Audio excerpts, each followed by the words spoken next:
Guys, we are here at the pond. There's cows over there. And, well, yeah, we're going to do some fishing today. So, yeah, it'll be cool.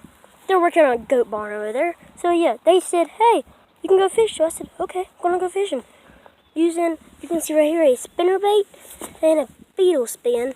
Those be cool things. Tackle box right there. I'll do a video on what's in my tackle box. So, yeah. We'll be doing some cool stuff today. Let's go ahead and get into fishing with the old beetle spin Zipco. Right over here.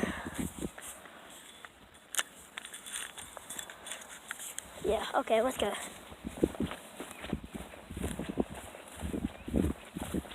There's a turtle right there. Oh, he just went under.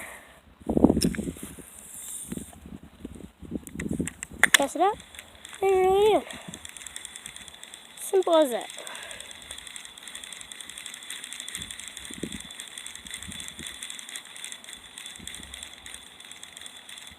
Yeah. Okay, guys. So I'm fishing today, and hopefully I can get some good fish. Wish me luck. Don't forget to keep on number 1. Peace out, guys.